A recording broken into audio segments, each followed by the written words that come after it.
김성민 목사님도 늙어갖고 저렇게 시간이 중요하고 막 저런 거예요.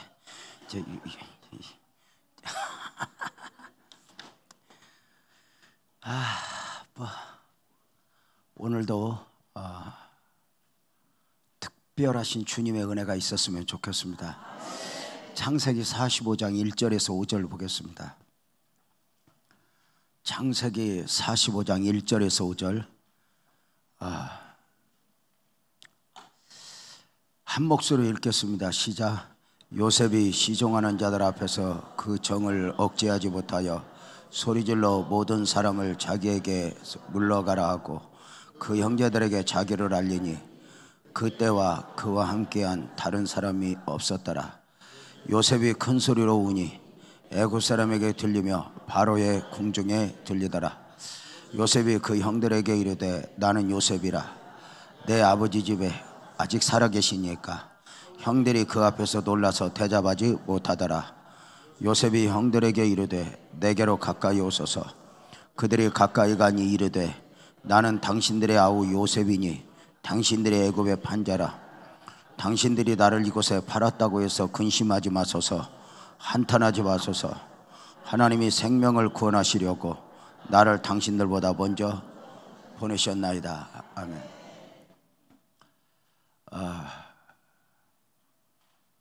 식사하면서 우리 김성민 목사님과 함께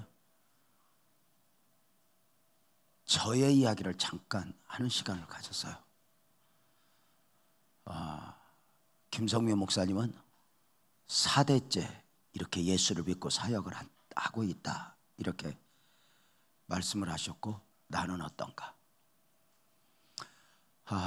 저는 5살 때 아버지가 돌아가셨습니다. 8살 때 어머니가 돌아가셨습니다. 저는 양부모 얼굴을 기억하지 못합니다.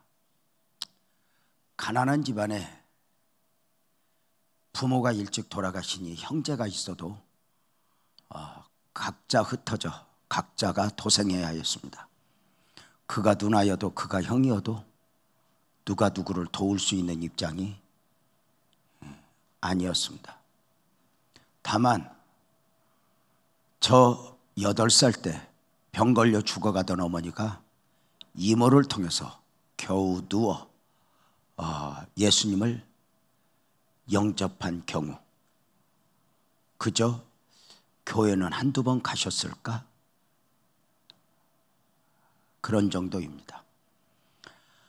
저는 부모가 계시지 않은 가운데 어릴 적부터 어디 가서 먹지, 어디 가서 자지가 숙제가 되었습니다. 초등학교 6학년 때도 제 밥벌이를 제가 해야 했습니다. 학교는 가는 날보다 안 가는 날이 더 많았습니다. 급기야 중학교 1학년 2달 정도 되었을 때 역시 중학교 1학년 2달도 가는 날보다 안 가는 날이 더 많은 가운데 학교를 자퇴해야 했습니다. 그리고 14살 소년이 공장에 들어갔습니다. 공장 생활을 2년 정도 하고 그 후에 장사를 시작했습니다. 16살 소년이. 16살 때는 연탄 배달했네요. 산동네에 연탄 한 장 올려주면 2원씩 받고, 그렇게 해서 10원씩 받으면서 올려주었습니다. 그리고 17살 때 장사를 시작하면서 굶주린 저는 영양실조로 쓰러졌고 간도 신장도 다 망가져 당시 제가 다니던 교회 목사님이 돗자리 하나 교회 뒤에 깔고 죽기를 기다렸던 처절한 소년이었습니다. 제가 왜 이런 이야기를 하느냐? 돌이켜보니 그 처절한 소년 안에 지금의 유재명이가 담겨 있는 걸 저는 몰랐습니다.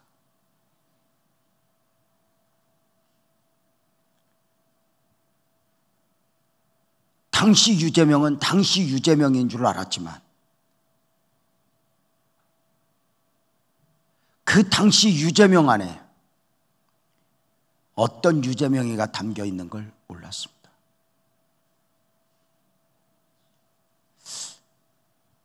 여러분 혹시 아세요? 내 안에는 내가 아는 나 말고 하나님이 아시는 나, 내가 원하는 나 말고 하나님이 원하시는 나가 담겨 있다는 걸 아세요?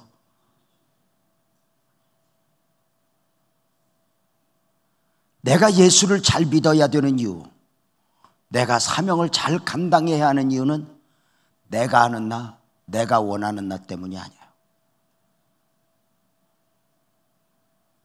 하나님이 아시는 나, 하나님이 원하시는 나가 어떤 그림인 줄 모르기에 우리는 그럼에도 불구하고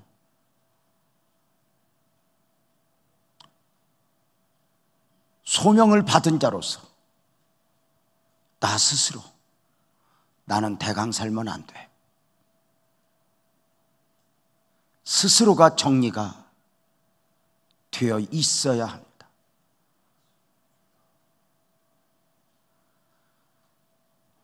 여러분은 소명을 어떻게 받으셨습니까? 하나님께서 아브라함을 갈대아 우르에서 불러내신 이유는 아브라함이 원하는 것을 주시기 위해서가 아니었습니다. 놀랍게도 사울 안에 바울이 담겨있듯, 시몬 안에 베드로가 담겨있듯, 야곱 안에 이스라엘이 담겨있듯, 아브라함 안에는 하나님이 아시는 아브라함, 하나님이 원하시는 아브라함이 담겨 있었던 것입니다.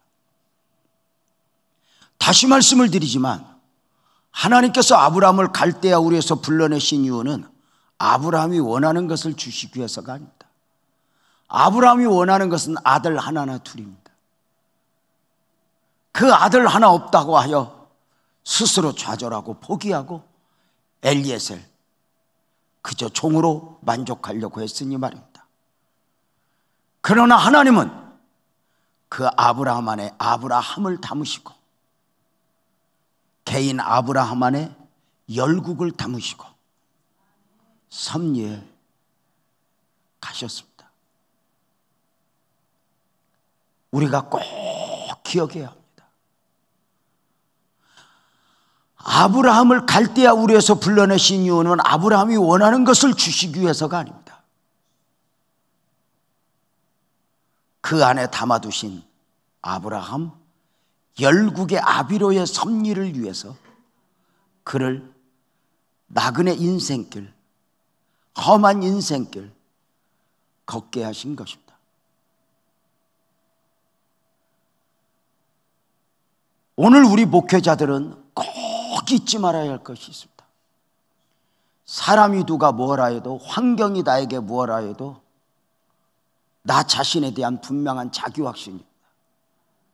하나님 안에서 가지는 자기확신, 환경이 아무리 처절하게 나를 손가락질할지라도 나는 부르심을 받은 소명자라고 하는, 나는 하나님의 시각 안에 하나님의 오른장 중에 붙들려 있는 당신의 종이라는 분명한 자기확신, 여기에서 흔들리지 말아야 합니다. 오늘 우리는 창세기 45장을 읽었습니다.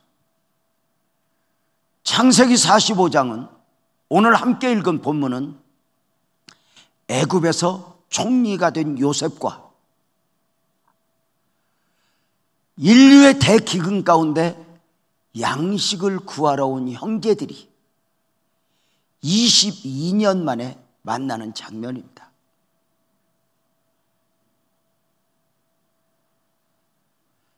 그 형들 앞에 요셉은 자신을 드러내며, 형님들, 내가 요셉입니다. 당신들이 애굽에 노예로 팔았던 자 요셉이, 형님들 나를 팔았다 해서 근심하지 마소서, 한탄하지 마소서. 하나님이 생명을 구원하시려고 나를 형님들 앞서 이곳 애굽에 보내셨습니다 라고 고백을 하니, 놀랍게도 요셉은 지금 요셉 자신의 삶에 담겨진 하나님의 이야기를 하고 있습니다. 사람의 이야기가 아닙니다. 하나님의 이야기. 보이는 이야기가 아니라 보이지 않는 이야기. 오직 은혜로 믿음으로 할 수 있는 말을 하니, 형님들 나를 팔았으므로 근심하지 마소서, 한탄하지 마소서. 하나님이 생명을 구하시려고 나를 이곳 애굽에 앞서 보내셨습니다. 지금 이 요셉의 선포는 그동안 처절했던 요셉의 삶에 대한 해답입니다. 그동안 요셉은 노예로 팔려와서 자신이 왜 이렇게 살아야 하는지 몰랐습니다. 그동안 요셉은 억울하게 감옥 생활을 왜 해야 하는지 몰랐습니다. 그런데 이제 알았습니다. 그동안 자신의 삶에 담겨졌던 모든 시련, 눈물, 아픔을 지금 이렇게 표현합니다. 형님들 나를 팔았으므로 근심하지 마소서, 한탄하지 마소서. 하나님이 생명을 구하시려고 나를 애굽에 보내셨습니다. 사람의 이야기가 아닙니다. 하나님의 이야기를.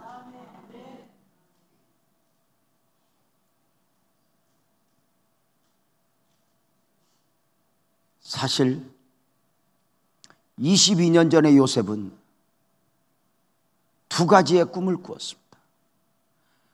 밭에 11개의 곡식단이 자신을 향하여 절을 했고, 해와 달과 11별이 자기를 향하여 절을 했습니다.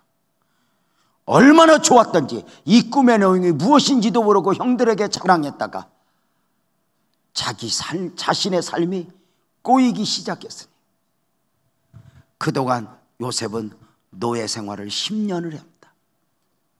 직장 생활이 아닙니다. 노예 생활. 노예는 나도 내 것이 아닙니다. 노예는 물건입니다. 그저 쓸모 있을 때 쓰다가 소용같이 다만 버리면 됩니다. 노예 생활 10년쯤 마쳤을 때 요셉은 한 여인의 유혹을 받게 됩니다. 그 유혹을 요셉은 거절하다가 하나님의 사람으로서 자기 자신을 지키기 위하여 겉옷을 벗어 던졌는데, 이것이 증거가 되어 그는 억울한 감옥 생활을 3년을 하게 됩니다.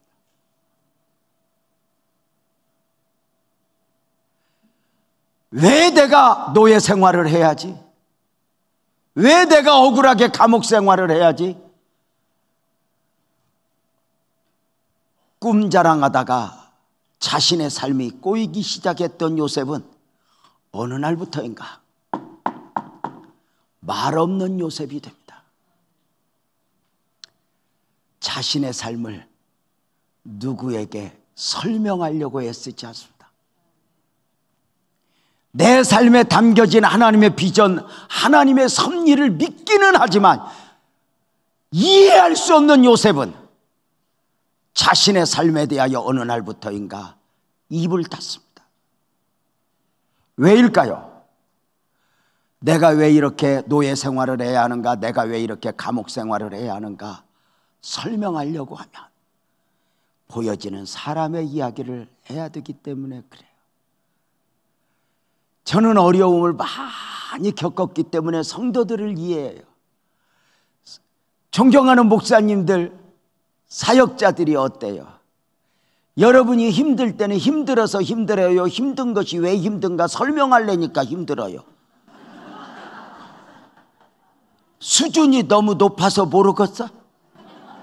사실 아무리 힘들어도 우리 견딜만해. 목회도 마찬가지야. 아무리 힘들어도 하나님을 나로 부르셨고 나는 소명을 받았고 남 보기에는 찌질하지만 이 사명 감당하는데 문제가 없어. 그런데 너는 목사가 됐는데 왜 이렇게 목회하냐 그러면 설명해야 되는데 할 말이 없어.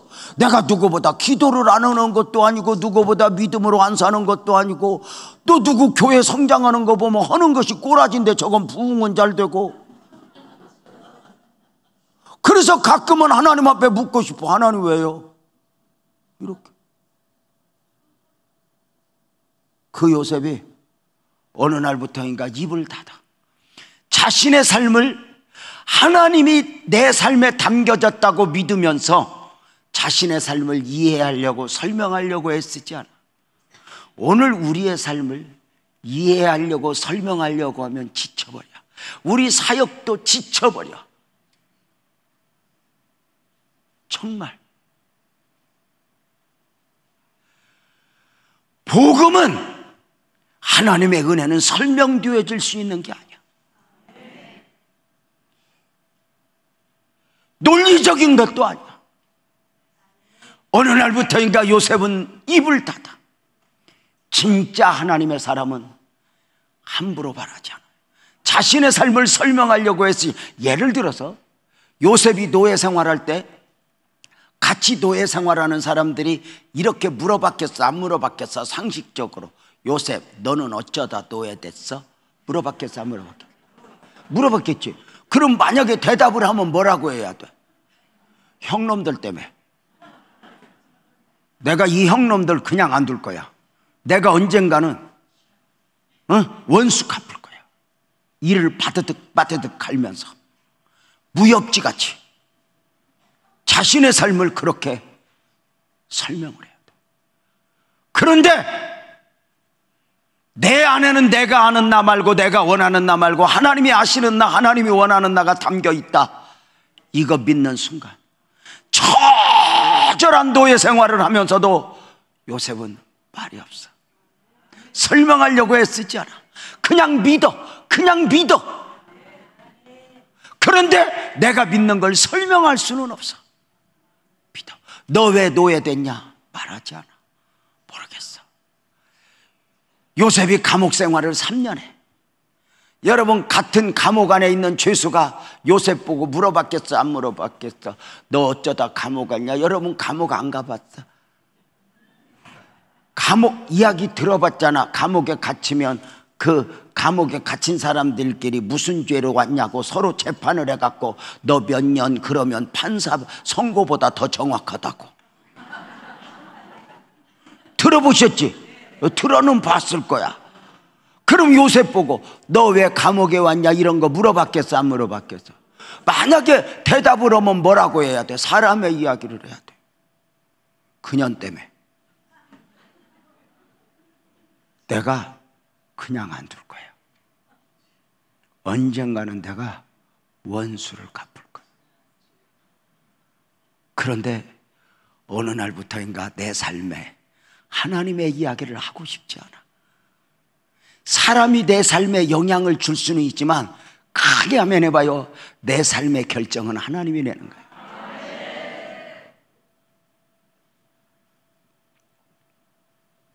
환경이 내 삶에 영향을 줄 수는 있지만 그 환경이 내 삶을 결정하도록 도와줘서는 안 돼.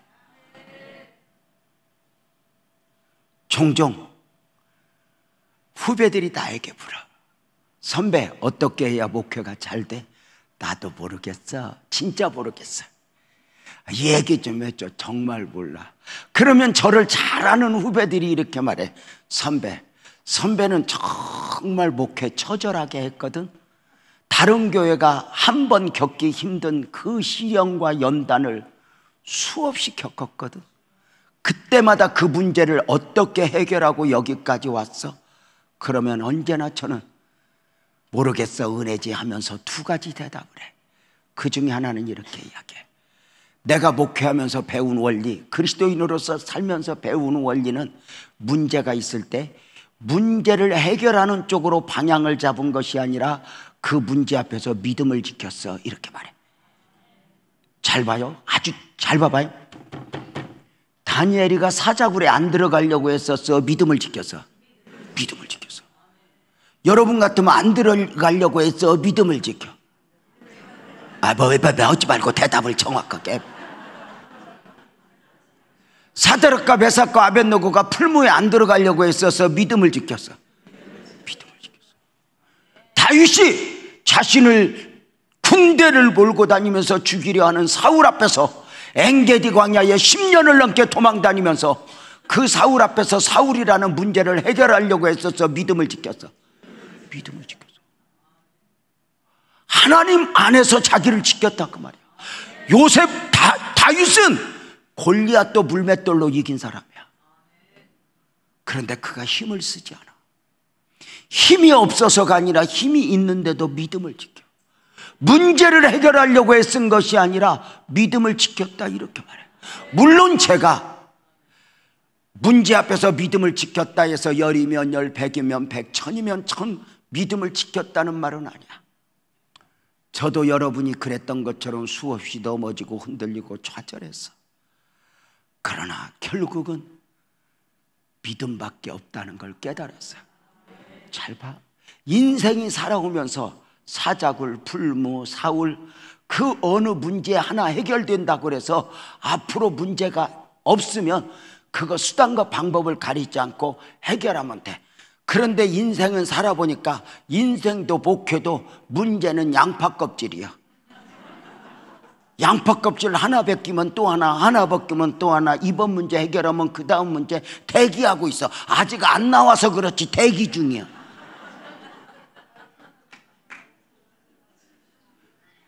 이거 하나 해결되면 저거 하나 해결되면 산 넘어 산이요. 목회하면 안 그래요? 그런데 산 넘어 산인 인생의 문제 앞에서, 사역의 문제 앞에서 문제를 해결하는 쪽으로 방향을 잡으면 끝까지 헐떡이는 거예요. 그런데 돌이켜보면 인생은 길어. 그때 손해 안 보려고 바둥바둥 믿음이고 지랄이고 놓아버리고 손해 안 보려고 이익 보았는데 지나고 보니까 그때의 이익이 지금도 이익 아니야. 그때가 손해가 지금도 손해가 아니야. 돌이켜보면은 그때 내가 손해봐도 억울하도 믿음 지켰던 것은 지금도 다 영적 자부심이 있어. 근데 그때 손해 안 보려고 헌금 안 하려고 좀 꼼치고 뭐 예를 들어서 그랬던 건 지금도 부끄부끄야. 그때 믿음일걸. 그때 양보할걸. 그때 아멘할걸. 돌이켜보면 믿음밖에 안 남아. 인간의 자존심 그까지 아무 의미 없어. 제가 오전에도 잠깐 이야기했지. 자존심을 내려놓으면 사람을 잃어버리잖아. 목회자들이 대부분 사람을 잃어버리는 경우는 자존심 때문에 그래.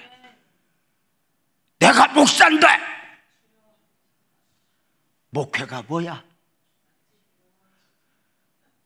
우리 교회 집사님 아들놈이 음란 채팅에 빠졌어.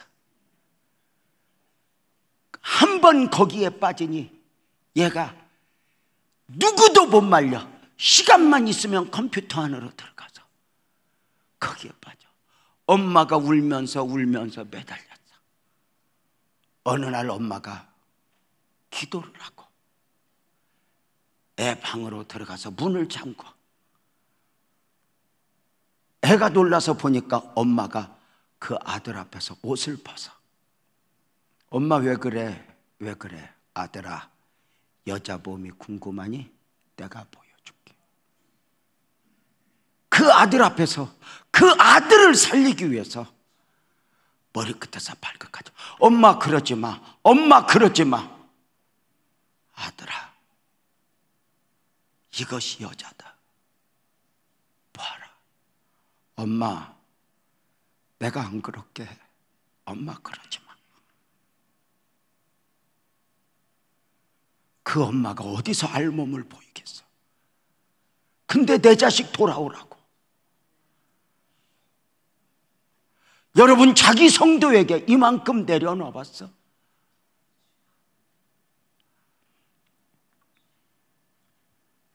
저를 가장 힘들게 하고 지방으로 이사간 우리 집사님 한 분 있어. 미치고 폴딱 뛰는 건 가서 돈을 잘 번 뒤야. 나를 속삭인 만큼 좀 힘들면 내가 짜릿이라도 할 텐데 돈을 잘 번 뒤. 그냥 잘 번 게 하여튼 미운 건 아닌데 좀 그래. 저는 목회하면서 지금까지 누구를 미워해보고 그런 적 없어. 근데 그분이 늘 걸리는 중에 어느 날, 재명아, 너 그 집사 찾아가서 화해해라, 이런 느낌. 싫어요. 그 새끼가 나한테 어떻게 했는지 하나님 알잖아요. 가라. 어떻게? 갔어. 갔더니 내가 그를 싫어하는 만큼 그도 나한테 꺼리낌이 있어. 사람은 상대적인 거요. 목사님 웬일이세요? 그냥 집사님, 지나고 보니까 목사님, 집사님한테 내가 참 잘못한 게 많다. 그러세요? 숙제하듯 가서 잘못했다 그러고 왔어요. 하나님 나 잘못했다고 했어요? 여기서는 아직 안 잘못했어.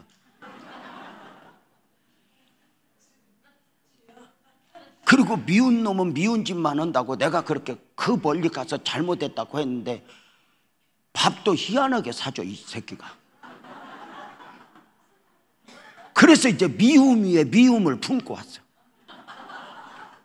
한 6개월 있다 또 가래. 또 가서, 집사님 참 내가 부족하지다, 미안해. 그랬더니, 목사님 다 사람이 그렇죠 뭐. 또 상했어요. 왜냐면 내가 빌면 지도 같이 빌어야지. 이제 더 안고 이러고 한 1년 있다 또 가래. 싫어요. 가라. 기도하고 가라. 기도하고 마음을 내려놓고 가는데 정말 잘못한 게 생각나. 그래 가서 예배를 드리면서, 집사님 미안해. 아니야 목사님 내가 잘못했어. 그리고 함께 끌어안고 엉엉 울고, 헌금이라고 봉투를 가져왔는데 3억이 들었어. 여러분은 돈으로 놀래지 지금까지 딴 걸로 놀란 적이 없어. 세상 부귀 다 소용없다고 목사 되어서 아직도 세상 부귀 앞에 헐떡이는 여러분이 참 목사 한다는 모습이 하나님 보시기에도 가짜는 거지.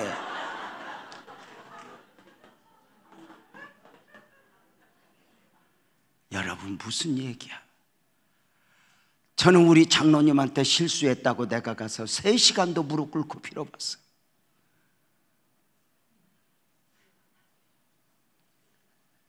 그런데 돌이켜보면 그게 다 지금 영적 자부심이야.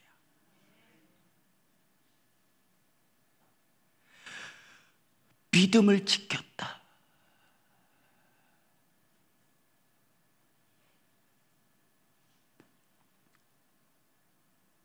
요셉은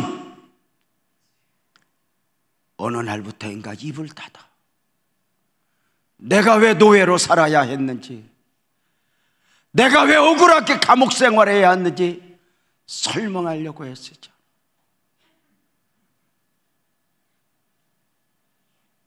입을 닫아. 요셉은 나이 17에 꿈을 꿔요. 우리가 요셉의 꿈을 주목하는 이유는 이 요셉의 꿈은 하나님이 주셨다고 믿기 때문에 그래. 우리가 요셉의 꿈을 주목하는 이유는 요셉의 꿈은 요셉의 출세나 성공이 아니야. 앞으로 20년 후에 있게 될 인류의 대기근을 앞두고 생명 구원의 계획을 세우신 하나님이, 다시요, 앞으로 20년 후에 있게 될 인류의 대기근을 앞두고 생명 구원의 계획을 세우신 하나님이 요셉의 꿈을 통해 요셉의 나이 17살의 요셉의 인생에 개입하신 거예요. 잘 봐요. 나이 17에 하나님을 품어버린 요셉, 하나님의 비전을 품어버린 요셉, 그날부터 요셉의 인생은 꼬이기 시작해.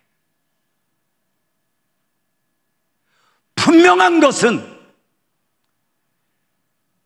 하나님이 내 인생에 개입하는 순간, 바울의 고백, 내가 사는 것은 내가 사는 것이 아니요 내 안에 그리스도께서 사신 것이다.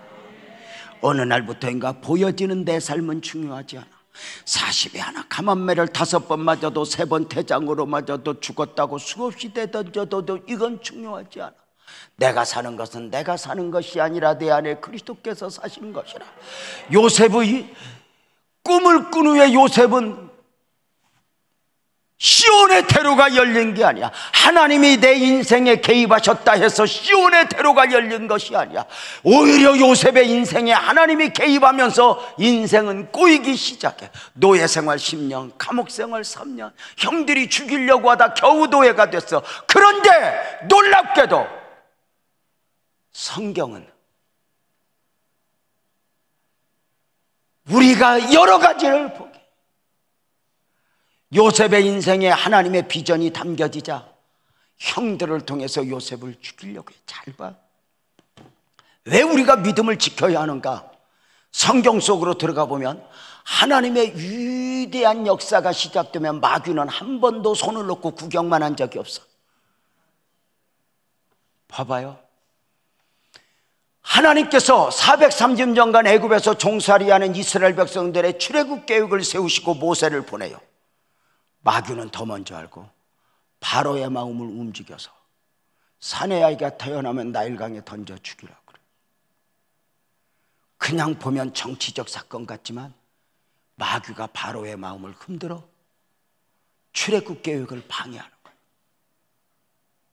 거예요. 하나님이 사람의 몸을 입고 그 이름 예수, 자기 백성을 저들의 죄에서 구원할 자라는 이름으로 오셔. 마귀는 더 먼저 알고 헤롯의 마음을 움직여 2살 미만의 아이는 다 죽이라 그래.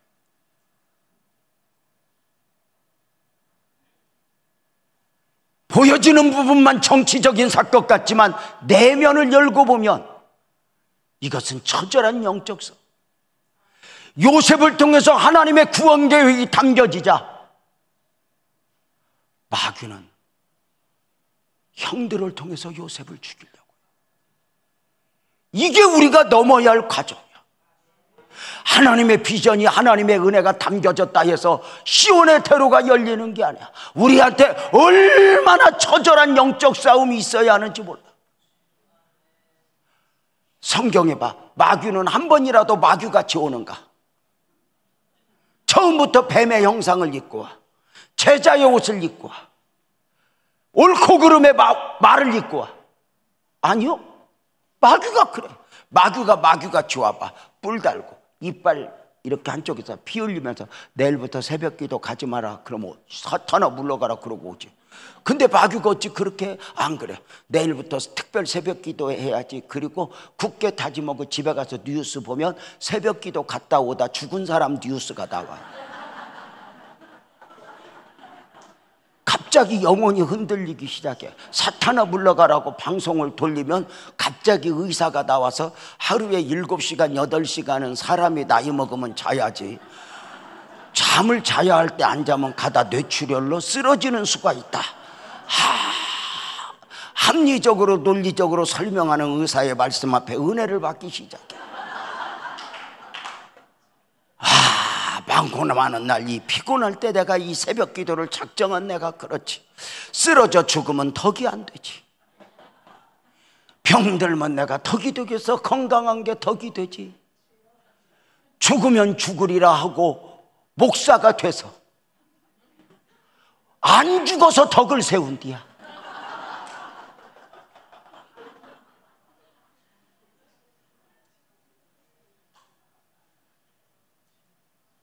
여러분 어때? 우리가 얼마나 내 삶을 마귀가 이런 영적 시각이 열리면 얼마나 제가 교회가 좀 부흥되면서 첫 번째 임직식을 했어. 안수집사 6명하고 권사 몇 명하고 세웠어. 장로는 못 세우고. 나는 안수집사 6분 세우면서 흥분했어. 왜냐하면 안수집사 세우면 저들이 일꾼 되어서 양쪽에서 새 날개가 돼갖고 목사님 이럴 줄 알았어. 근데 그게 아니더라고. 가론유다 티오가 있다고. 여러분 이걸 꼭 기억해야 돼. 예수님이 12자제 세울 때 기도하고 세웠는데 그 중에 하나 불량품이 나와. 세상에 완벽한 건 없어. 초대교회 7집사 성령으로 충만하고 칭찬 듣고 평판이 좋은 사람 7을 뽑았는데 그 중에 하나 불량품이 니골라 나와. 구더기 무서워서 장 못 딴 거? 여러분 어떤 목사님들은 목회하는 거 보면 완벽한 장로 세운다고 지도 완벽하지 않은 주제에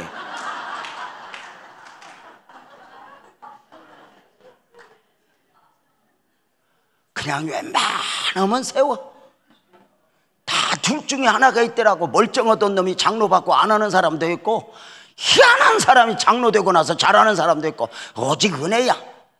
뭐 그건 각자의 목회니까 그건 말할 것도 없고, 중요한 건 이 6명 중에 한 명이 어른 노릇을 시작하면서 어디 모임에 갔다 오고 배우고 오더니 교회 일에 간섭을 시작하는 거야. 하나하나 간섭하는데 이게 스트레스야. 말을 만들어내. 얼마나 말을 만들어냈고, 내 허물과 교회 허물은 왜 그렇게 눈이 밝아 잘 보여? 아니 진짜 저는 교회에서 이렇게 신앙생활하면서 내 눈에 유난히 교회 허물이 많이 보이고 목사의 허물이 보이는 것은 똑똑한 것이 아니라 불쌍한 것입니다. 그걸 넘기고 이기고 신앙생활을 해야 되니까. 안 보이는 게 나는 65세 넘으면서 너무너무 감사해. 눈이 흐려져서. 비로소 눈이 흐려진 뒤에 아내가 이뻐 보여.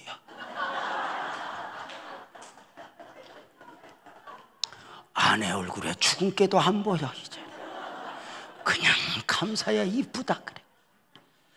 귀도 안 들려도 이제 괜찮아. 너무 좋아. 너무 좋아. 아내가 나이 먹으면 남편 알기를 쥐잡듯 하거든. 아니 여자들은 메시아요 목사님. 여자들은 길이고 진리고 생명이야. 여자들은 평생에 잘못한 적이 없어.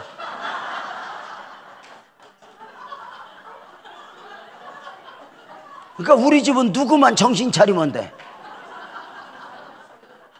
그지? 여자들은 평생에 잘못한 적이 없어. 길이고 진리고 생명이야.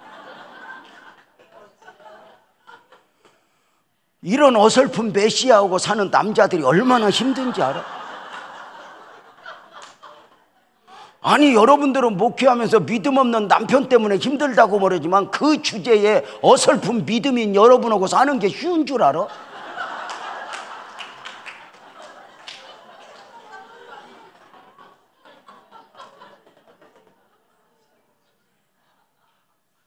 아이고 믿음도 없다고. 가가 믿음 있어봐. 여러분 옆에 붙어 있을까? 아이고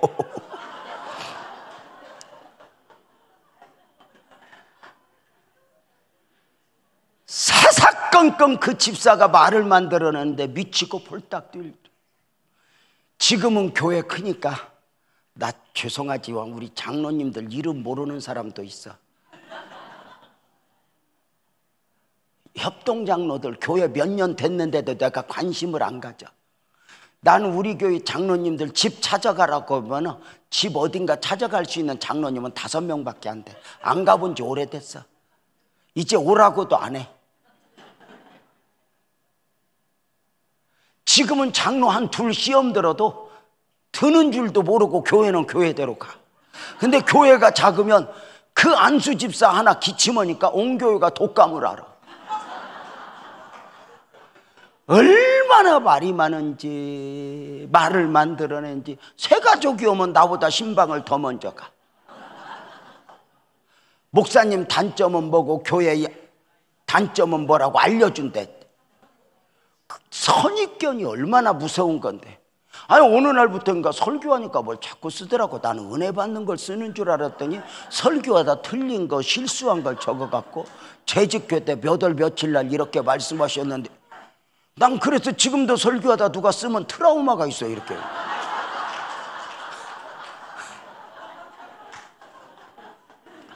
아니 그 집사하고 계속 있다가는 재명이가 재명에 못 죽겠더라고. 그래서 저는 배운 게 있어. 특별기도 들어가서 하나님 금식하면서 나 저 집사하고 못 살겠어. 저 집사하고 있다가는 재명에 못 죽겠어. 안산에 살면서 교회 옮기는 거로 못 보겠고 합법적으로 좀 없애주소. 급한 감은 있지만 위로 데려가든지. 이건 기도가 안 되겠더라고. 나도 부모 없이 성장했는데. 그래서 지방으로 이사를 보내달라고 그래서 그 강한 목사여서 그 집사를 감당할 수 있는 그 목사가 있는 지방으로 이사를 보내주세요. 이사를 보내주세요. 하나님 강한 목사 그 있는 곳에 이사 보내주세요. 이사 보내주세요. 강서구의 김성민 목사한테 보내도 됩니다. 하나님.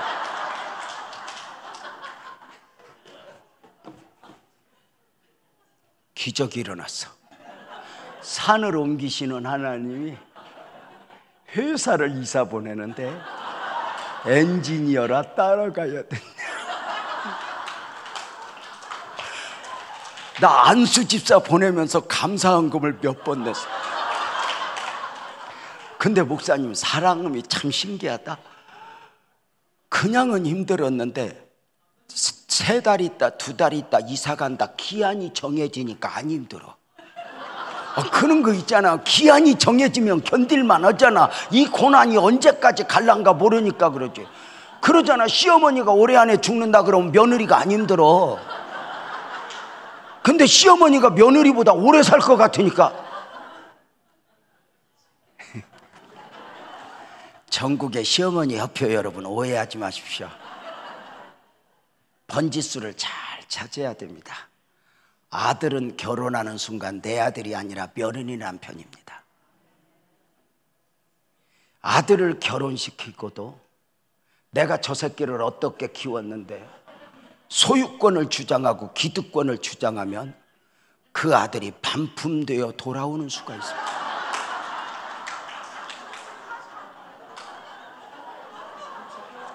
근데 그 아들이 돌아올 때 혼자만 오는 것이 아니라 옵션을 딸려서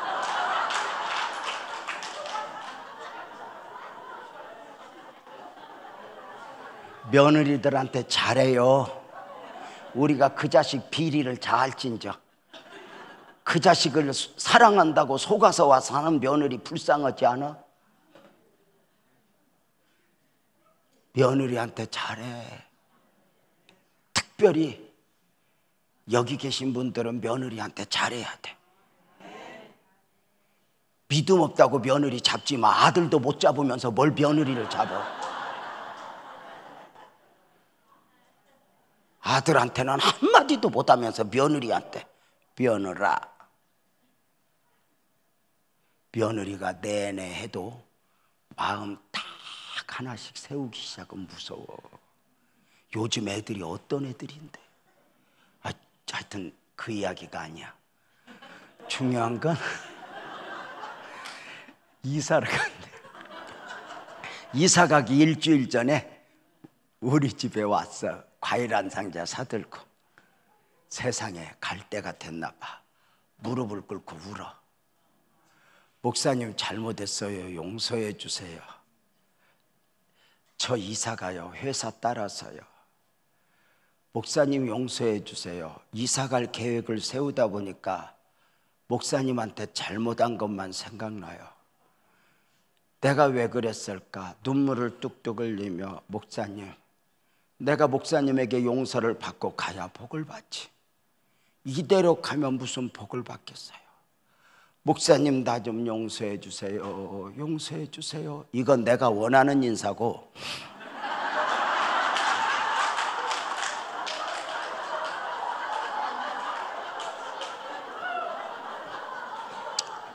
눈물을 흘리는 건 맞아. 뚝뚝 눈물을 흘리더니 이런다. 목사님 용서해 주세요. 제가 임직을 받을 때는 영원히 목사님 곁에서 동역하기 위해서 임직을 받았는데 먹고 살겠다고 회사를 따라 가노라니 얼마나 죄송한지. 이 힘든 교회 목사님에게만 맡기고 가는 것이 마음이 도이지 않아. 목사님 사명 못 감당하고 이사 가는 거 용서해 주세요 하고 눈물을 뚝뚝 흘리는데 모르는구나.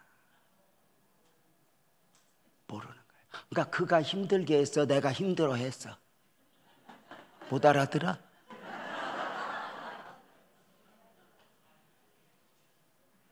그는 힘들게 한 적이 없어. 잘했지.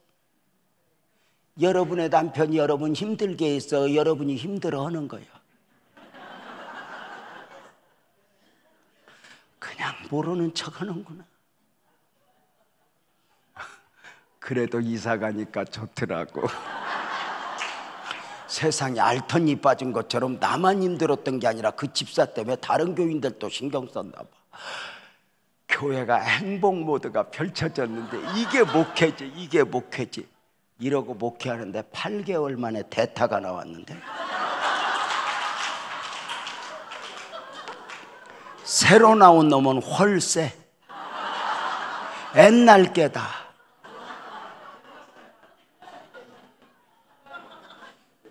옛날 놈은 뒤에서 했어, 이건 앞에서 달라. 그래서 내가 하나님 앞에 울었어. 하나님, 해도 해도 너무해요. 내가 옛날 거 치워달랬지 언제 바꿔달랬어. 뭘 깨달았어? 그 사람은 떠나갔지만 그 사람을 흔들던 마귀 새끼는 그 자리 둥지를 들고 그 다음 사람을 찾아 누구를 삼켜 흔들까? 마귀. 그래서 교회 시험은 반복돼. 100명 모여서 쪼개지는 교회는 지성으로 90명 넘어가면 쪼개질 준비를 해. 아니요, 이걸 영적으로 극복하지 않으면 이겨낼 수 없어. 교회 시험은 반드시 반복돼. 마귀가 구경만 하는 게 아니야.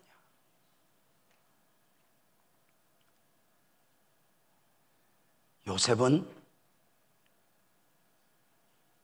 노예 생활을 10년 하면서 감옥 생활을 처절하게 하는데, 놀랍게도 노예 생활 10년, 감옥 생활 3년에 대한 요셉의 삶의 평가를 성경은 뭐라고 하는 줄 알아요? 이렇게 말해. 이해가 돼요? 형통하였더라. 여러분 물어봅시다. 솔직히 요셉의 삶은 형통이요, 불통이요? 이해가 안 돼? 형통이요, 불통이요? 불통이요. 근데 성경은 형통이래. 어떤 의미일까? 요셉이 사는 것은 요셉이 사는 것이 아니요, 내가 사는 것은 내가 사는 것이 아니요, 보여지는 요셉의 삶은 얽혔어. 보여지는 요셉의 삶은 꼬였어. 그러나 요셉의 삶에 담겨진 하나님의 구원 섭리, 비전 섭리는 아멘 해봐요, 한 번도 막힌 적이 없어. 당신의 뜻이 이루어 가시는 중이야. 이게 형통이야. 어느 날 하나님의 비전 섭리가 당겨지면서 요셉이 얼마나 힘드냐, 바울이 얼마나 힘드냐는 중요한 게 아니야. 그들 삶에 담겨진 하나님의 구원 섭리, 당신의 뜻이 이루어지는 것이 우선. 바울이 몸의 가시로 인하여 하나님 앞에 기도해 3번 구했대. 얼마나 고통스러운지. 사단의 가시래. 전도하다가 몸만 건강했으면 이럴 때 얼마나 많아. 바울은 너무도 고통스러워서 3번을 기도했대. 우리가 밥 먹을 때 기도 없이 기도한 게 아니야. 특별 기도지. 하나님 가시오, 가시오, 힘들어요. 가시 때문에 못 살겠어요. 가시오, 가시오. 기가 막혀서 하나님은 냅둬. 2번을. 3번째 하나님 가시오 그랬더니 하나님 뭐라 그래? 여러분, 우리가 여러분이 바울이라고 하고 한번 해봐. 하나님 못 살겠대요 가시 때문에. 그래봐. 시작. 은혜다.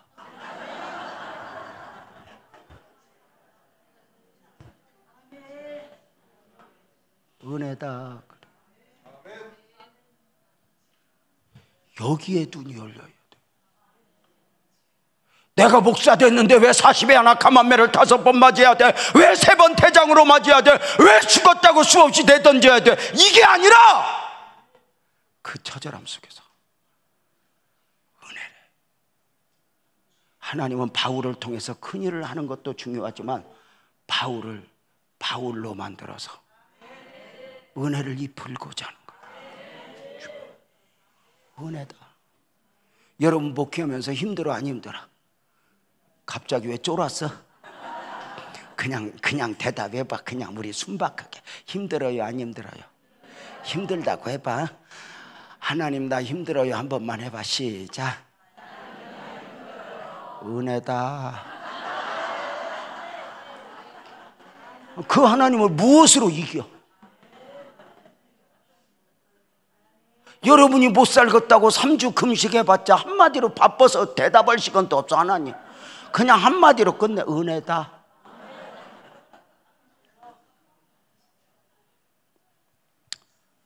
놀랍게도 요셉의 삶은, 보여지는 요셉의 삶은 불통이고 얽히고 40에 하나 갚으면 5번 맞았는데 하나님은 형통이래.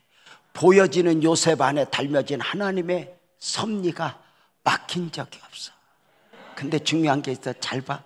그래서 우리는 목회할 때 세상의 평가, 환경의 평가에 나한테 늘 맡기면 지쳐.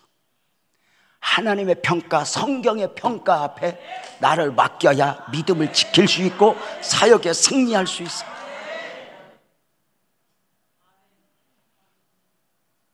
이건 원리야. 성경의 평가, 하나님의 평가 앞에 나를 두어야 우리가 믿음으로 승리하지. 세상의 평가, 환경의 평가 여기에 맡기면 내가 목사는 뭐하러 됐나? 목사가 돼서 막상 나가보지만 남편도 말을 듣는 것도 아니고 자식도 마음을 듣는 것도 아니고 교회가 부흥되는 것도 아니고 월세 내다 헐떡이고 그저 누구 신서지면서 한 곱이 한 곱이 넘어야 하는 처량한 나. 여러분 봐봐요. 사역에 있어서 아주 중요한 것, 세상이 무엇라 해도 아멘 해봐요. 나는 여호와 보시기에 존귀한 자라. 하나님의 평가 앞에 달라. 요셉은 자신의 삶을 이해하려고 설명하려고 애쓰지 않아. 입을 닫아. 근데 중요한 게 있어요. 마치 요즘에 비가 오네. 얼마 전까지 가물어서 땅이 쫙쫙 갈라져. 먼지가 풀풀 나. 근데 땅속 3m만 들어가 보면 도도하게 흐르는 샘물은 막힌 적 없어. 근데 중요한 게 있어. 샘물이 땅속에서만 흐르는 게 아니야. 때가 되면 솟아나. 지금은 내 삶이 빌빌대는 것 같지만, 요셉이 노예생활 10년, 감옥생활 불통인 것 같지만, 하나님의 삶은 그 속에서만 흐르는 것이 아니라, 아멘 해봐요. 때가 되면 하나님이 보여져, 하나님이 만져져. 그날까지 믿음을 지키는 거예요. 그날까지 인내하는 거예요. 다만 내 삶을 바꿔야 돼. 중요한 게 뭐냐? 요셉이 이렇게 말해. 요셉의 삶을 이렇게 말해. 요셉은 누구한테든지 상처받지 않아. 나를 힘들게 한 사람을 묵상하지 않아.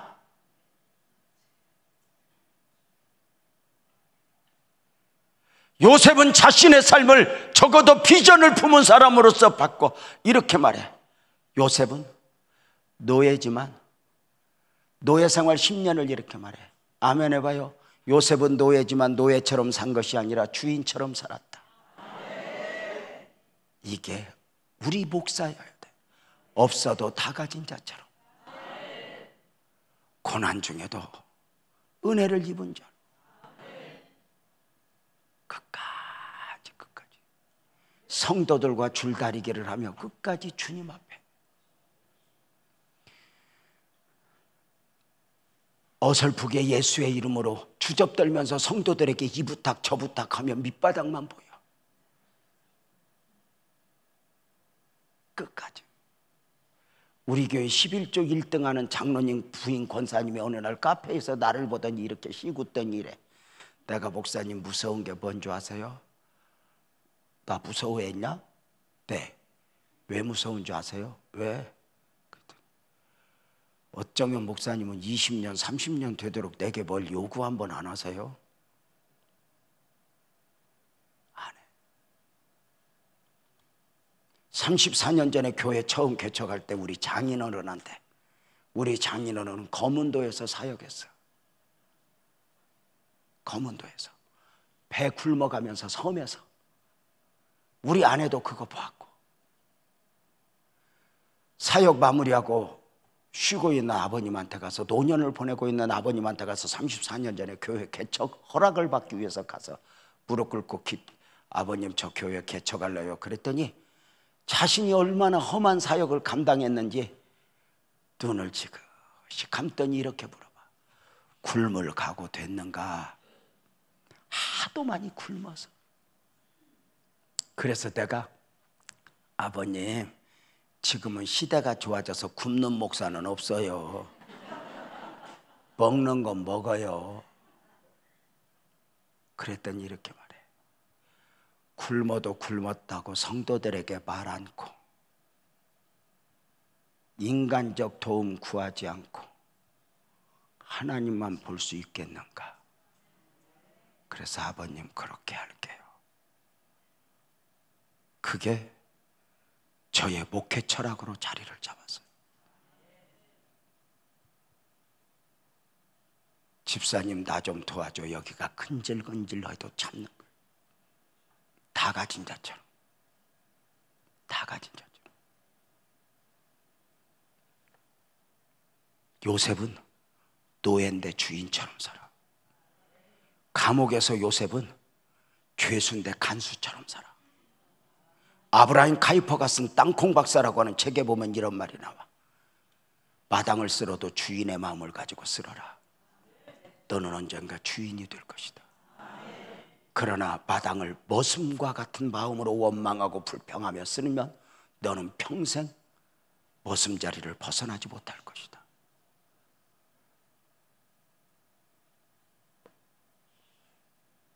교회 어렵고 힘들다고 그저 죽어 지내고 스스로 자기 비하하며 자기 연민에 빠져. 아니요. 부르심의 소명이 분명하고 내가 받은 소명이 분명할진데 오늘도 또 한 번 나는 내 삶을 34년 전에 35년 전에 부교육자로 있을 때 하나님이 저 교회 개척하고 싶어요. 그랬더니 하나님이 그러더라고. 너 개척하여 담임 목사 되고 싶니까? 지금부터 담임 목사 같이 살아라.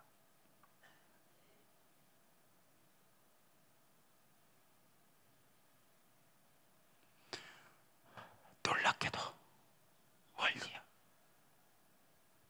요셉이 진짜 대단한 것은 총리가 되기 전에 믿음을 지키고 사명을 지킨 것도 사명을 지킨 게지만, 요셉이 진짜 대단한 것은 총리가 되고 나서야.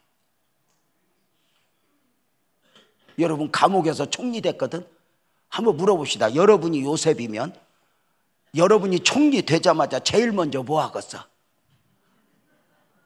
내가 만약에 요셉이면 나는 뭐부터 할까? 목사님은 요셉이면 뭐부터 할 것 같아? 나는 만약에 내가 감옥에서 총리 되면 그럴 것 같아. 오해하지 마. 그년 데리고 와. 그년 데리고 와. 사또식으로 내 인연 네가 네 죄를 알렸다. 내가 너 언제 겁탈하려고 했어? 네가 아침마다 요셉 그랬지. 때로는 우리가 교회 부흥되면 하나님의 영광 백날 말해도 자기 한풀이 하려고 그래.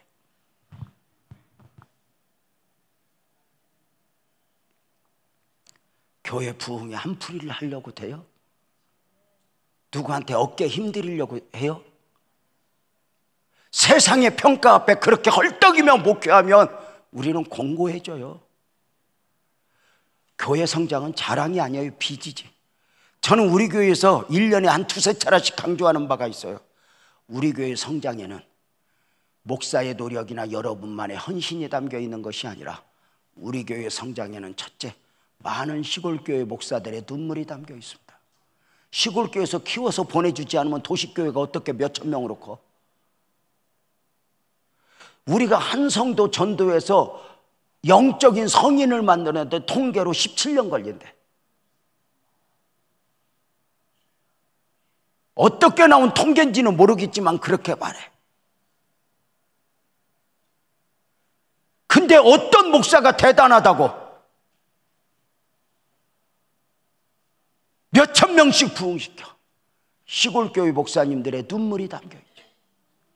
또 하나, 우리 교회에서 이래. 우리 교회 부흥에는 주변 교회 목사님들의 눈물이 담겨있다고. 꼭 시험 들면 우리 교회로 와.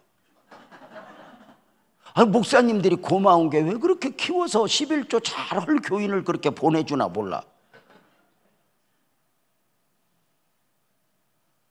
그래서 이렇게 말해요. 교회 성장은 자랑이 아니라 빚입니다. 달란트 비유와 똑같대. 나중에 천국 가면 재명아 네 교회 얼마나 키우다 왔어? 아니, 딱 하나야. 내가 너에게 남보다 큰 교회 맡기고 많은 돈 맡기고 많은 사람 맡겼는데 너 어떻게 사용하다 왔어? 부를 거야. 교회 부흥 하나님 앞에서보다 그저 누군가에게 쪽팔려서 내가 이렇게 끝내면 안 되지 누구한테 한풀이 하려고 부흥시켜? 요셉이 진짜 대단한 건 뭔지 알아요? 힘이 없을 때도 믿음이지만 힘이 있을 때도 주님 받아버려. 여러분, 내가 만약에 요셉이면 뭐 했을까? 총리 되자마자 제일 먼저 말 12필 앞세우고 집에 갔을 것 같아. 이리 형놈들아 보아라, 꿈이 이루어진 거 봐라 이러고. 근데 여러분 놀라운 게 뭔지 알아? 요셉이 총리 되고 나서도 9년 동안 기다려. 여러분, 요셉이 나이 17에 팔려왔으면 집 주소 알아볼라? 괜찮아. 알아요 몰라요? 알지. 전화번호 알아볼라? 알지. 여러분, 형들이 곡식 사러 왔던 거리면 요셉이 다녀올 수 있어 없어? 있지. 요셉이 바쁘면 비서라도 보낼 수 있어 없어? 내가 아버지 너무 보고 싶어 살아계신가 보고 할 수 있어 없어? 근데 요셉이 안 해. 지금까지도 인도하신 하나님이 앞으로도 인도하실 거라고. 하나님이 주신 축복을, 하나님이 주신 직임을 인간적으로 사용하지 않아. 교회 부흥시키고 망가지는 사람 많아. 끝까지 자기를 지켜.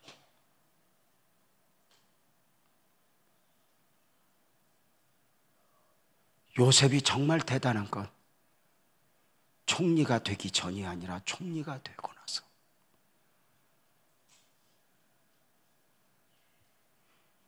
힘들고 어려워서 믿음으로가 아니라 힘이 있는데도 믿음으로.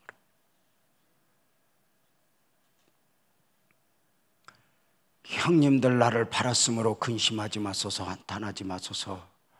하나님이 생명을 구원하시려고 나를 이곳에 앞서 보내셨습니다. 놀랍게도 요셉은 그동안 믿었는데 그동안 입을 닫았는데 하나님의 역사를 눈으로 보면서 그 하나님의 역사를 바라는 거야.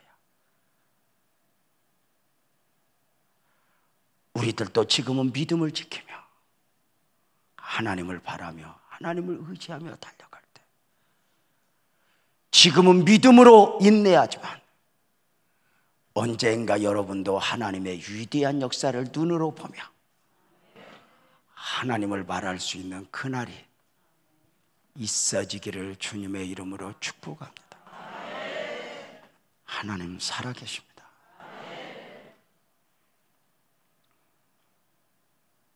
하나님은 반드시 당신을 드러내십니다.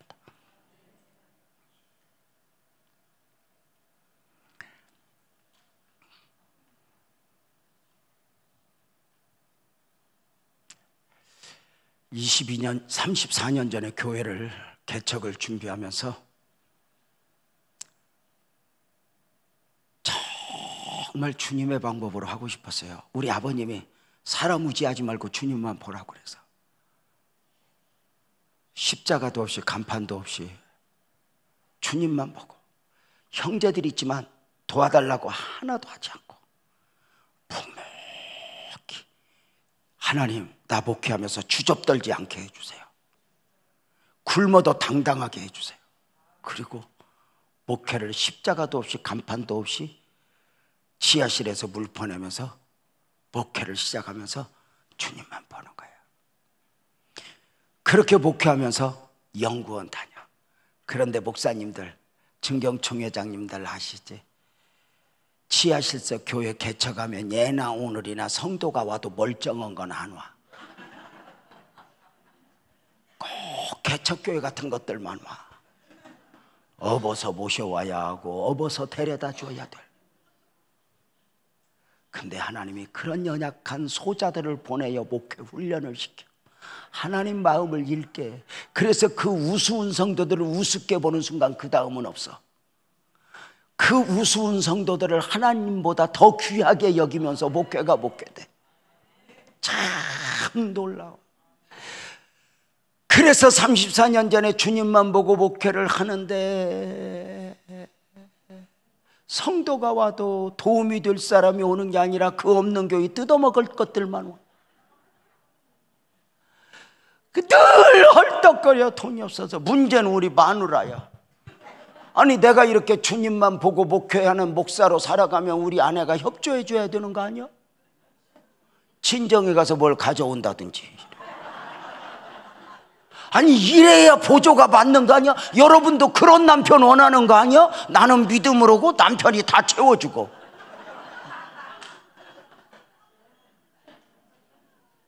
그리고 또 어디 가면 또 그런 여자 목사가 있어. 지랄 같은데 저것은 또 남편이 다 홀도 얻어주고 의자도 받쳐주고 그냥 설교만 하도록.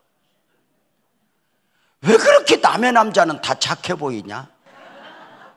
원래 인생이 그래. 따라서 해봐. 자식은 내 자식이 좋아 보이고, 크게 해봐. 배우자는 남의 것이 좋아 보인다.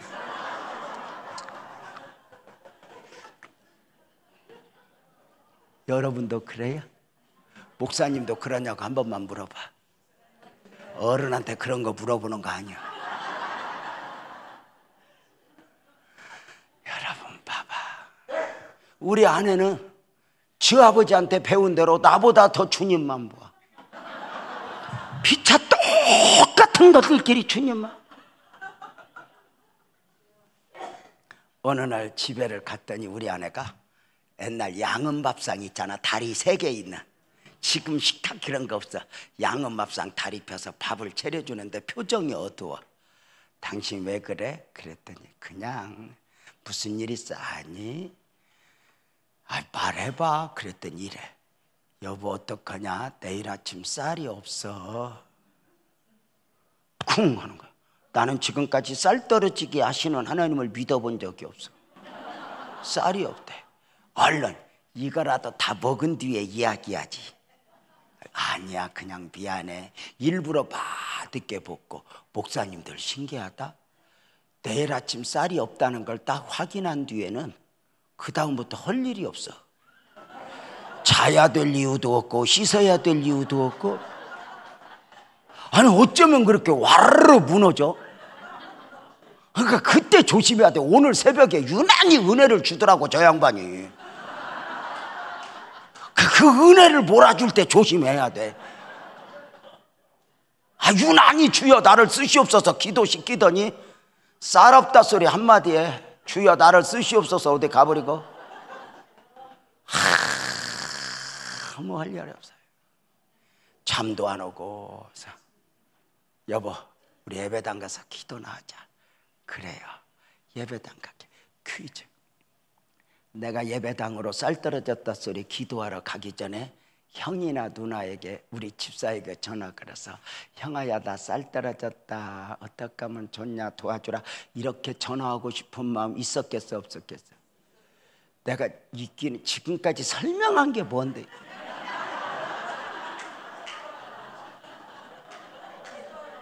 다시 있어 없어? 어떻게 없어?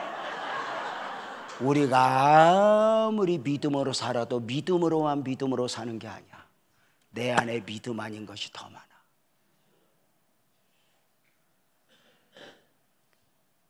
여기 목사님은 가슴을 딱 열어보면 믿음이 있다 없다?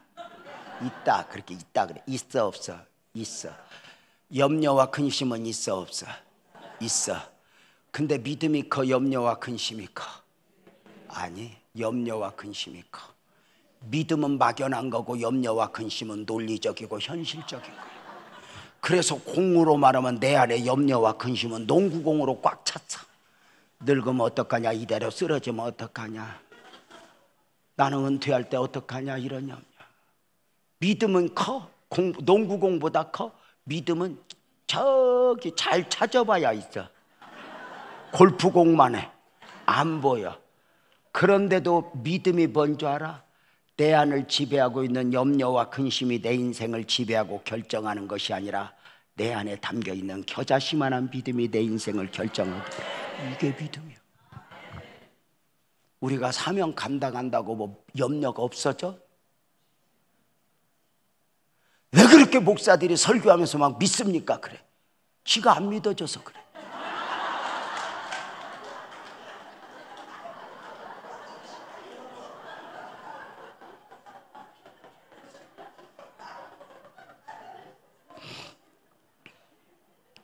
우리가 믿음으로 사는 건 믿음으로 사는 게 아니야. 전화하고 싶은 마음이 여기까지 오는데 그걸 또 이겨내고 예배당으로 가서 울어. 아버지 쌀 하고 우는데 진짜 서러워서 울어. 함께.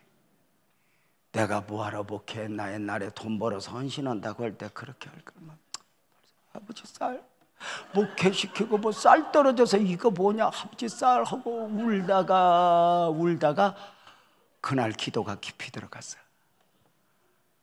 하나님이 저를 영적으로 공중으로 붕 띄우면서 우리 아내랑 우리를 이렇게 안아주는 느낌을 가지면서 그 영적 포근함 가운데 기도가 깊이 들어가서 그날 밤 기도의 은혜를 나누는데 그날 밤에 온갖 은사와 은혜를 다 경험했어요. 보세요. 이게 원리야. 쌀 떨어졌을 때 형이나 누나한테 전화해서 형아야 나 쌀 떨어졌다 그러면 쌀은 와 안 와? 와. 근데 영적인 축복은 없어. 인간적으로 풀면 영적인 건 없어. 근데 하나님은 영적인 축복을 예비하두고 고난과 역경을 총에 초대하는 거예요. 이게 원리예요. 근데 우리는 영적인데 안 가. 어쩌면 목회를 해도 그렇게 장사하듯이 하는지 몰라.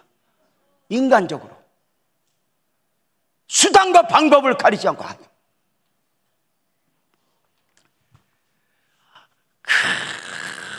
그날 밤에 제가 목회하면서 우리 아내하고 함께 기도하면서 그날 밤만큼 은혜를 받아본 적이 없어요. 새벽녘에는 춤을 덩실덩실 췄다니까. 우리 아내하고 너무 좋아서. 단 한 가지, 기도가 깊이 들어가면 특징이 있어. 문제는 다 없어져. 가지고 왔던 기도 제목은 어디로 가고 하나님이 시키는 기도하는 거야. 이게 원리야.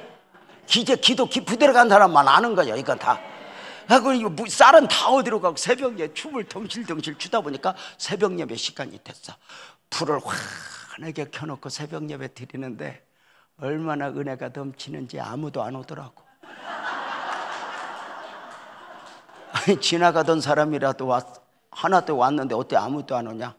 둘이 새벽 예배 드리고 은혜만 담고, 아내 여보 우리 집에 가서 쉬자. 지난밤에 하나님이 너무 많은 은혜 주셨다, 그지? 그리고 지하실 문을 여는데 안 열려. 왜 그러냐? 발로 어깨로 여는데 부지직 소리가 나는데 누가 그 문 앞에 들통에 쌀을 가득 담아. 지금까지 그 쌀을 누가 갖다 놨는지 몰라. 근데 분명한 건 그제서야 쌀 생각이 난 우리 아내와 저는 그 쌀통을 보면서 하염없이 울면서 그날 아침에 제가 했던 말이 이 말이야. 여보야, 하나님이 우리 보고 계신다, 그지? 하나님이 우리 소리 듣고 계신다, 그지? 앞으로도 이렇게 바보처럼 우리 살자. 그냥 이렇게 주님만 보며 살자. 쌀통을 들고 가면서 울고 밥하면서 울고, 반찬도 없는 밥이지만 그 밥을 갖다 놓고 우는데 마치 하나님이 이렇게 바라는 것 같아. 재명아, 앞으로도 내가 더 책임질게. 이런 은혜를 저만 받았어? 여러분이 목사가 되기까지 얼마나 큰 은혜를 줬어. 근데 언젠가부터 우리가 그 은혜를 놓았어. 지금까지 수많은 나라를 인도하신 하나님이 분명한데 왜 늙어서 걱정해? 어떤 사람은 죽을까 봐 걱정해.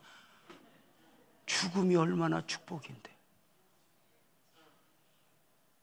죽을까 봐 걱정하대. 어떤 사람은 또 치매 걸릴까 봐 걱정하지 마. 치매 걸린 의학적으로 보면 치매 걸린 사람은 천국이고 보조하는 사람은 지옥이야.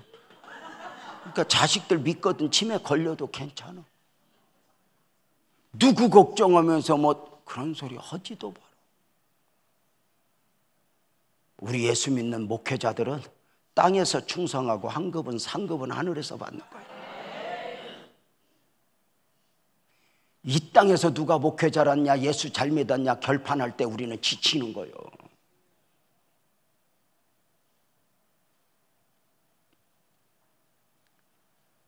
지금까지 우리가 얼마나 은혜를 입었어. 근데 언젠가부터 우리가 은혜를 놓았어. 언젠가부터 하나님의 평가보다 세상의 평가 앞에 헐떡거려. 아파트 값이 오르네. 그러면 나는 미쳐버리는 거거든. 나는 웃자면 좋아. 우리 애들은 웃자면 좋아. 지도 책임 못 지면서 뭔 애들까지 걱정이요.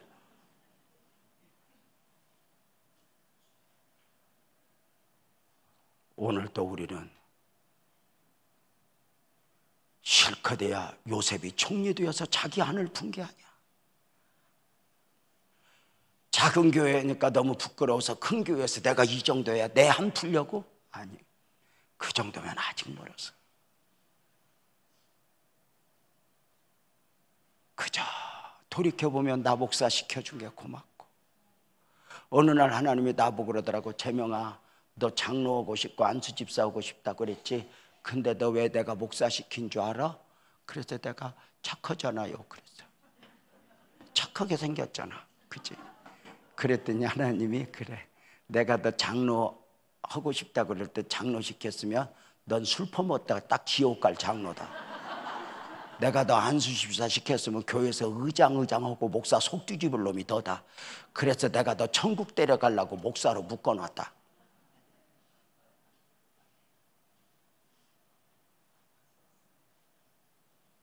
목사를 위해서 여러분 목사 시킨 건 하나님 위해서 하니? 여러분 위해서요. 목사나 되니까 우리가 이렇게 믿음 있는 저거지. 아니, 솔직히 한번 대답해봐. 어떤 데 보면 목회하다 보면 제일 믿음 없는 건 목사요.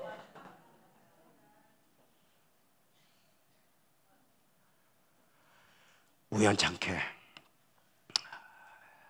여러분과 함께 오전 오후 시간을 가졌고 저는 말씀을 바치려고 그래요. 두려워하지 마십시오. 하나님 살아계십니다. 두려워하지 마십시오. 하나님이 보고 계십니다. 두려워하지 마십시오. 여러분의 사역은 충분한 가치가 있습니다. 여러분 스스로의 평가 앞에 자기 비하 우습게 보지 말고, 주님 아시죠? 두 손 한번 번쩍 들어봐요. 하나님 아버지, 두 손을 들었습니다. 저들 머리 위에 안수하여 주옵소서. 기름 부어 주옵소서. 말씀을 받았습니다. 귀한 이들 중에 눈물로 각오하고 결단하는 이들이 있습니다. 다시 일어서게 하시옵소서. 성령으로 충만하게 하소서. 능력이 나타나게 하여 주옵소서. 기적이 일어나게 하여 주옵소서. 주여 세 번 하고 통성으로 기도합니다. 주여.